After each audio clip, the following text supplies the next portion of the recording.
62년 초 바울의 투옥 소식이 전해지자 빌립보의 교인들은 위문 헌금을 모아서 에바브로디도 편에 로마 셋집으로 보냈습니다. 에바브로디도는 헌금 전달 후에도 한동안 셋집에 머물면서 바울의 사역을 도왔습니다. 그러다가 그만 죽을 병에 걸려버렸습니다. 얼른 나아야 할 텐데 제가 아프다는 소식을 빌립보에 전하지 마세요. 끙. 빌립보 성도들이 염려할까 근심됩니다. 끙끙. 하나님께서 당신을 긍휼히 여기시고 또 나를 긍휼히 여기시니 내 근심 위에 근심을 면하게 하시리라. 에바브로디도 당신은 꼭 회복될 걸세. 바울과 동역자들의 간절한 기도로 에바브로디도는 얼마 후 완쾌되었습니다. 이제 속히 빌립보로 돌아가시오. 어서 가서 성도들의 근심을 들어주시오. 나의 감사의 편지도 갖고 가시오. 네, 바울님. 편지에 유오디아와 순두계가 서로 화해하도록 좀 권면해 주십시오. 내가 빌립보를 떠나오기 직전에 만났던 유오디게와 순두계가 어쩌길래? 그 두 여성 지도자는 교회 사역하면서 사소한 일로 사사건건 다툽니다. 교회를 발전시키려는 생각의 방향이 서로 다른 거죠. 알겠노라. 이리하여 바울은 성숙한 그리스도인이 갖추어야 할 자세를 제시하고 진심 어린 감사를 담은 빌립보서를 완성하였습니다. 그리스도 예수의 종 바울과 디모데는 빌립보 교회의 모든 성도들에게 편지하노니 내가 너희를 생각할 때마다 유럽 땅에 첫 발을 디딘 곳이며 함께 고난과 기적을 겪으며 세운 교회인지라 나의 하나님께 감사하며 너희를 사모하노라. 너희 사랑을 지식과 모든 총명으로 더 풍성하게 하사 예수 그리스도로 말미암아 의의 열매를 가득 맺어 하나님의 영광과 찬송이 되기를 기도하노라. 너희 안에 그리스도 예수의 겸손한 마음을 품으라. 너희는 마음을 같이하여 같은 사랑을 가지고 뜻을 합하며 한 마음을 품어 아무 일에든지 다툼이나 허영으로 하지 말고 오직 겸손한 마음으로 각각 자기보다 남을 낮게 여기고 각각 자기 일을 돌볼 뿐더러 또한 각각 다른 사람들의 일을 돌보아 나를 기쁨에 충만케 하라. 형제들아, 나는 아직 나의 푯대를 잡지 못한 걸로 여기고 뒤에 있는 내가 했던 일은 다 잊어버리고 앞에 있는 것, 나의 푯대를 향하여 그것을 잡으려고 예수 그리스도 안에서 달려가노라. 그 푯대는 위에 계신 하나님이 선한 싸움을 한 성도들에게 주실 영생의 면류관이노라. 너희는 주 안에서 항상 기뻐하라. 아무것도 염려하지 말고 다만 모든 일에 기도와 간구로 너희 구할 것을 감사함으로 하나님께 아뢰라. 그리하면 모든 지각에 뛰어난 하나님의 평강이 그리스도 예수 안에서 너희 마음과 생각을 지키시리라. 나는 어떠한 형편에든지 자족하기를 배웠노니 나는 비천에도 풍부에도 처할 줄을 알아. 모든 일, 곧 배부름과 배고픔, 풍부와 궁핍에서 견디는 일체의 비결을 배웠노라. 내게 능력 주시는 자 안에서 내가 모든 것을 할 수 있느니라.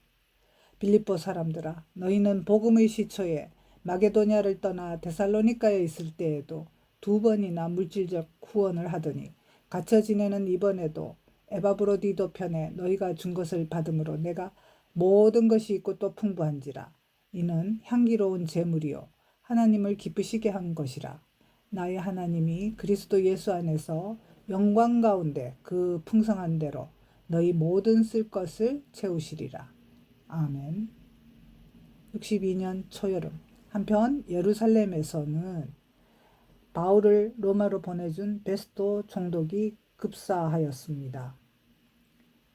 로마에서는 후임으로 알비누스를 임명하였지만 예루살렘에 도착할 때까지 6개월간의 공백이 있었습니다. 이 치안 공백기를 틈타서 대제사장 아나누스는 산헤드린 공회를 소집하고 야고보 의장을 순교시켰습니다. 성전 꼭대기에서 떨어뜨려도 죽지 않자 무수히 돌을 던지고 곤봉으로 야고보의 머리를 쳐서 죽였습니다.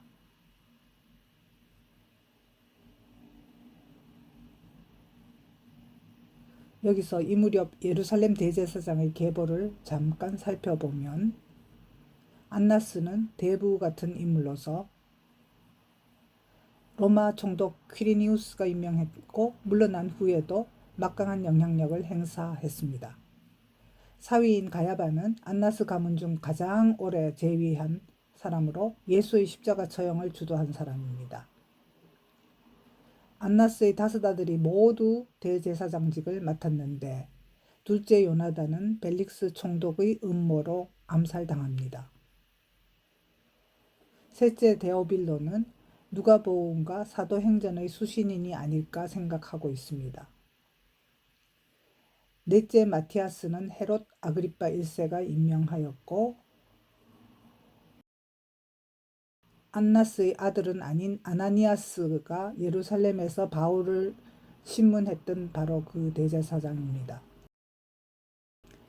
예루살렘 의장이며 주의 형제 사도 야고보를 순교시킨 아나누스는 총독의 승인 없이 사형을 집행한 일로 경로한 알비누스에 의해 3개월 만에 대제사장직을 해임당하였습니다.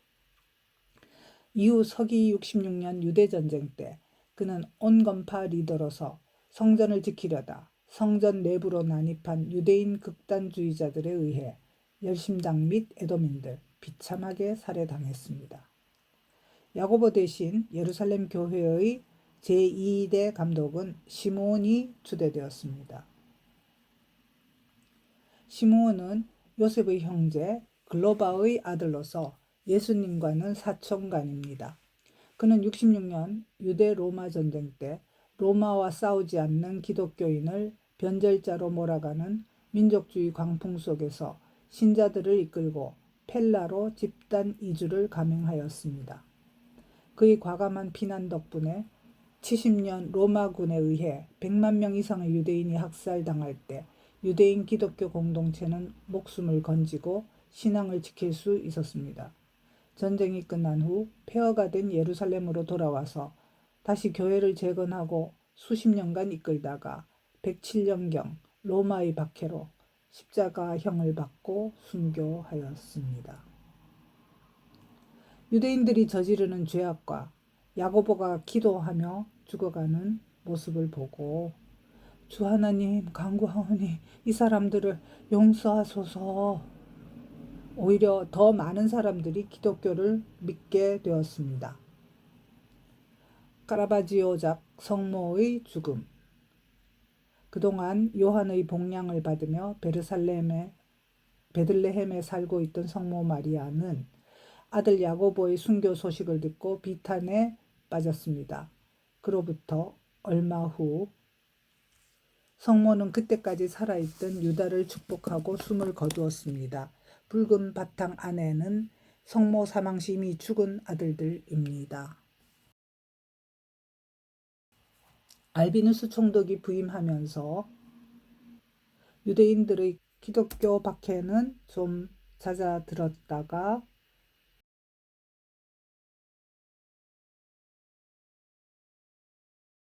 AD 64년경 사해를 중심으로 한 에세네파의 고발로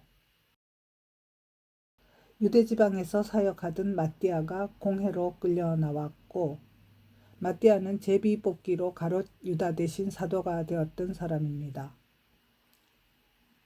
결국 십자가에 묶여서 투석당하며 순교하였습니다. 피터 루벤스작 사도 마띠아 순교의 도구인 도끼를 들고 있습니다. 63년 로마로 신실한 성도 부대는 원로원 의원의 아들로서 매우 부유한 로마 귀족이었습니다.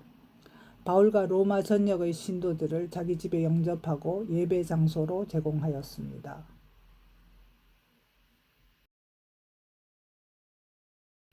바울이 로마에 머문 지 2년이 지나도록 예루살렘의 유대인들이 황제 앞에 출두하여 그를 고발하지 않아 바울의 혐의는 일단 기각되었습니다.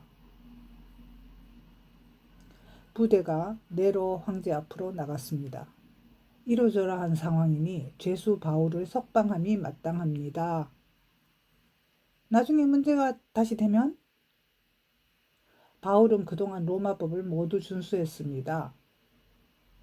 그래도 만일 무슨 일이 생겨 황제께서 그를 출두하라 명하시면 제가 반드시 데려오겠습니다. 맹세할 수 있느냐? 제 가옥과 토지를 걸고 맹세하겠습니다. 그렇다면 그를 내게 맡기겠노라? 이리하여 바울은 일단 석방되었고 부대의 재정적 후원으로 늘 염원했던 스페인 선교길에 올랐습니다. 바울과 함께 범선에 오른 동역자는 누가, 디모데, 에바브라, 퀸티포르, 우라바노, 스다구였습니다. 고린도에 있는 디도도 불러서 같이 갑시다. 바울 일행은 로마를 출발한 후 코르시카를 거쳐 테라코에 도착하였습니다. 테라코에 유대인 회당이 있었지만 바울은 시장에서 전도하였습니다. 테라코에서 2달간 병을 고치고 전도하여 많은 신자가 생겼습니다. 바울은 테라코의 신자를 계속 양육하도록 스다구를 남겼습니다. 다음은 아우구스투스 길을 따라 카르타고 노바로 이동하였습니다. 그러나 그곳 유대인의 고발로 카르타고 노바에서 쫓겨나서 코르두바로 갔습니다. 여기서 바울은 은무역상 발부스의 집에 묵게 되었는데 그의 아내 클라우디아가 고열로 거의 죽게 된 상태였습니다. 바울은 기도로 그녀를 고쳤고 이를 본 많은 코르두바 시민들이 믿게 되고 더 많은 병자들을 데려와 고침을 받았습니다. 카르타고 노바의 유대인들이 사자들을 보내 바울을 고소했지만 발부스 영향력 아래 있던 코르두바의 관리들은 사신들을 쫓아내어 버렸습니다. 자신에게 주어진 시간이 길지 않다는 성령의 계시를 받은 바울은 우르바노를 남기고 길을 재촉했습니다. 마침내 바울은 고을과 브리튼으로 가는 관문인 대서양과 마땅한 가데스에 도착하였습니다. 바울은 감격에 벅차 기도하였습니다. 드디어 저를 서쪽 땅끝까지 이끌어 주셨군요. 이후로 주께서 어디로 보내시든지 순종하오리다. 그런데 가데스에 머문 지 겨우 사흘째에 로마의 부대로부터 서신이 왔습니다. 바울 사도님, 에베소 교회의 거짓 교사들이 에베소 교회를 위협하고 있다는 연락이 왔습니다. 사도님께서 속히 에베소로 가서 그들을 권면해 주십시오. 부대. 63년 말 바울 일행은 급히 에베소로 가기 위해 배를 탔습니다.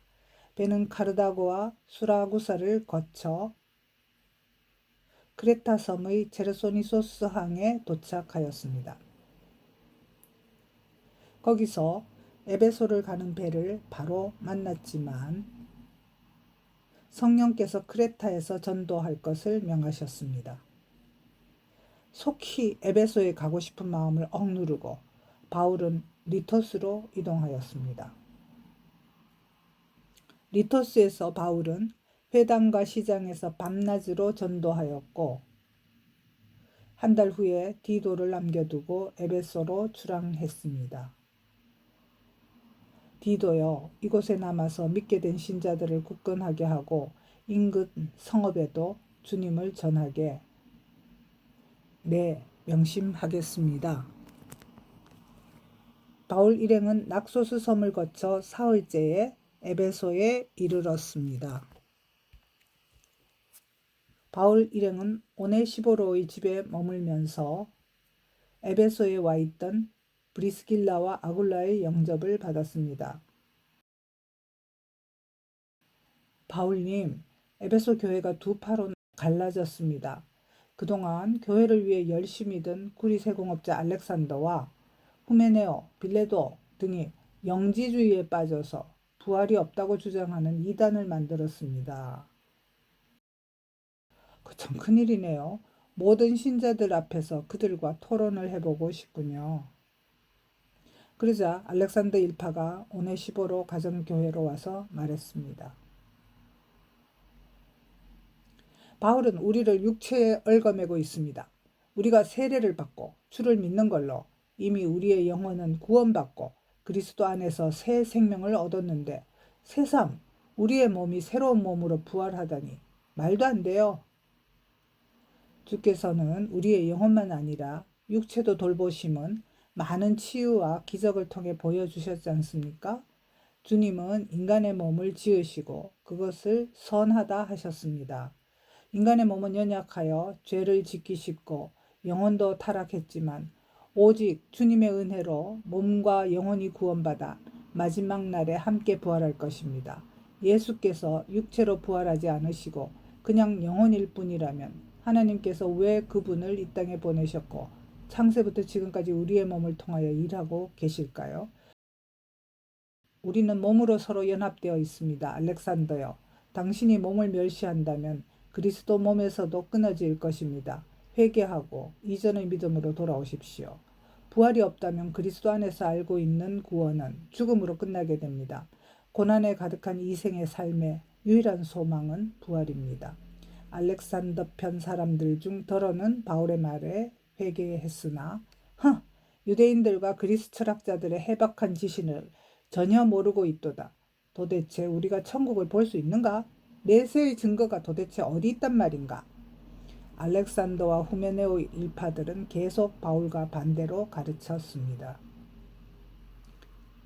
바울은 석 달간 에베소에 머물며 몇 차례 더 그들과 변론했으나 눈보라가 닥치기 전에 마게도니아에 당도하려고 디모데와 에바브로를 그곳에 남겨 신자들을 굳건하게 하도록 한 뒤 밀레도의 신자들을 마지막으로 만나보고 싶어서 이동하였습니다. 밀레도에서 드로비모는 그만 병에 걸려 그곳에 남아 요양하였습니다. 밀레도에서 해안을 따라 항해하여 드로아에 이르렀습니다. 그곳 가보의 집에서 마가를 만난 바울은 여행 중에 들고 다니기 불편하니 이 가죽 종이에 쓴 성경과 내 책들을 좀 맡아주게.